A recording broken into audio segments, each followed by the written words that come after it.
नमस्कार विद्यार्थियों, समाजशास्त्र की क्लास में एक बार फिर आपका स्वागत है।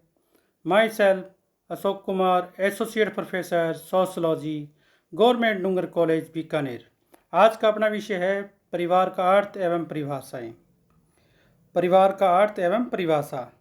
परिवार समाज की आधारभूत इकाई है जो मनुष्य के विकास के सभी स्तरों पर पाई जाती रही है, चाहे इसके रूप एवं प्रकार भिन्न भिन्न क्यों न हो। एक सामाजिक संस्था एवं समूह के रूप में परिवार अनेक प्रकार करता है। शारीरिक आवश्यकताओं से ही इसका जन्म होता है। परिवार में भी गर्भवती माताएं एवं छोटे शिशुओं की सुरक्षा व देखभाल होती है। परिवार ही काम की स्वाभाविक प्रवृत्ति को ध्यान में रखकर यौन संबंध एवं संतानोत्पत्ति की क्रियाओं का नियमन करता है और भावात्मक घनिष्ठता का वातावरण पैदा करता है। ये नवजात शिशु का उचित पालन पोषण, शिक्षा दीक्षा, समाजीकरण एवं आर्थिक एवं धार्मिक कार्यों को भी पूर्ण करवाता है। स्त्री पुरुषों का यौन आकर्षण जब विवाह के रूप में समाज द्वारा स्वीकृत किया जाता है तो वह स्वतः ही परिवार में परिवर्तित हो जाता है। प्रसिद्ध समाजशास्त्री मेलिनोवस्की का कथन है कि विवाह ही नातेदारी व्यवस्था का एक फाउंडेशन हेड है। विवाह से एक नए परिवार अस्तित्व में आता है। विवाह और परिवार सार्वभौमिक संस्थाएं हैं और इनके द्वारा ही समाज अपने सदस्यों के यौन व्यवहारों का नियंत्रण करता है। यदि ऐसा ना हो तो समाज में अव्यवस्था पैदा हो जाएगी। परिवार की स्थापना द्वारा यौन संतुष्टि समाज द्वारा स्वीकृत विधि है।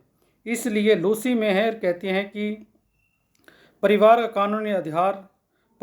कानूनी आधार विवाह है। अब अपने बात करेंगे परिवार की परिभाषा क्या है। प्रसिद्ध समाजशास्त्री दुबे के अनुसार परिवार में स्त्री व पुरुष दोनों को समानता सदस्यता प्राप्त रहती है। परिवार में स्त्री और पुरुष दोनों को सदस्यता प्राप्त रहती है। इनमें से कम दो विपरीत यौन व्यक्तियों को यौन संबंधों की सामाजिक स्वीकृति रहती है और उनके समृद्ध से उत्पन्न संतानें मिलकर परिवार का निर्माण करती है। इस प्रकार प्राथमिक या मूल परिवार के लिए माता पिता और उनकी संतान का होना अत्यंत आवश्यक है। नंबर 2, लूसी मेयर ने लिखा है कि परिवार एक गर्भस्थ समूह है जिसमें माता पिता और संतान साथ रहते हैं। इसके मूल रूप में दाम्पत्य और उसकी संतान रहती है। इसी प्रकार नेक्स्ट परिभाषा है WHR रिवर्स के अनुसार परिवार सदस्य हमारा आश्चर्य ऐसे छोटे से सामाजिक समूह से होता है जिनमें माता पिता तथा बच्चे सम्मिलित होते हैं। नेक्स्ट परिभाषा है अपनी मैकएवर एंड पेज के अनुसार परिवार पर्याप्त निश्चित यौन संबंधों द्वारा परिभाषित एक ऐसा समूह है जो बच्चों के जनन एवं पालन पोषण की व्यवस्था करता है। परिवार की सामान्य विशेषताएं क्या हैं, इन पर आप चर्चा करते हैं। मैकएवर एंड पेज ने परिवार की कुछ सामान्य विशेषताओं का उल्लेख किया है जो सभी समाजों में तथा सभी स्थानों में पाए जाने वाले परिवारों को देखने को मिलती है। उन विशेषताओं का हम उल्लेख यहाँ करेंगे। नंबर 1, विवाह संबंध। नंबर 2, विवाह का एक स्वरूप। नंबर 2, वंश नाम की एक व्यवस्था। नंबर 4, आर्थिक व्यवस्था। नंबर 5, सामान्य निवास। अब इन पांचों टॉपिक की अपने अलग अलग रूप से चर्चा करते हैं। नंबर 1, विवाह संबंध। विवाह के कारण ही परिवार अस्तित्व में आता है। विवाह द्वारा ही स्त्री व पुरुष को यौन संबंध स्थापित करने की सामाजिक स्वीकृति प्राप्त होती है, जिसके परिणाम स्वरूप संतान जन्म लेती है। माता पिता एवं संतान मिलकर ही एक परिवार का निर्माण करते हैं। विवाह संबंध आजीवन बन रहता है, लेकिन दोनों में से किसी पक्ष के मर जाने या तलाक दे देने पर यह स्वतः ही समाप्त हो जाता है। नंबर 2, विवाह का एक स्वरूप। दो विषम लिंगियों को यौन संबंधों की स्थापना करने व उन्हें स्थायी बनाए रखने की समाज द्वारा स्वीकृत संस्था व्यवस्था ही विवाह है। इस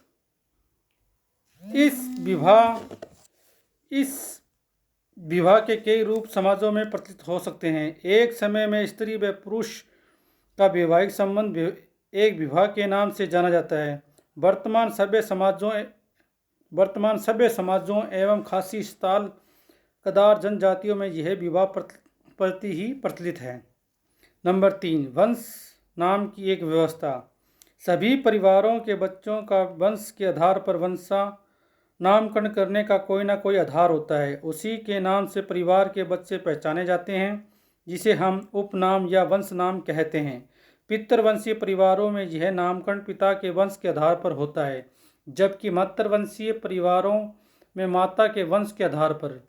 पिता भारत में हिंदुओं जैसे एवं भील, कंजर, मीणा, स्थल हो ऐसी जनजातियां हैं जिनका नामकरण पितृवंशीय आधार पर होता है। खासी, गोरा, नायर आदि परिवारों में बच्चे का नामकरण माता से ग्रहण करते हैं। नंबर 4, आर्थिक व्यवस्था। परिवार के सदस्यों का भरण पोषण करने तथा उनके अस्तित्व को बनाए रखने के लिए किसी न किसी प्रकार की अर्थव्यवस्था सभी परिवारों में देखने को मिलती है। अर्थव्यवस्था के माध्यम से ही सदस्यों का भरण पोषण होता है। नंबर 5, सामान्य निवास। परिवार के सभी सदस्यों के निवास की कोई न कोई व्यवस्था आवश्यक होती है। विवाह के बाद जब पति पत्नी पति के पिता के यहाँ रहते हैं तो उसे हम पितृस्थानीय परिवार कहलाते हैं। कुछ जनजातियों को छोड़कर अधिकांश में यही व्यवस्था देखने को मिलती है। विवाह के बाद पति जब पत्नी के घर जाकर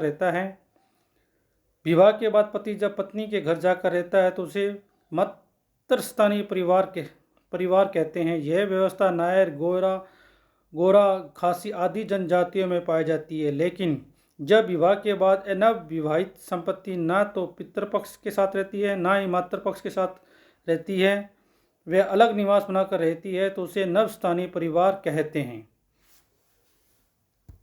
नेक्स्ट क्लास में विद्यार्थी अपने बात चर्चा करेंगे परिवार की विशिष्ट विशेषताएं क्या हैं। धन्यवाद।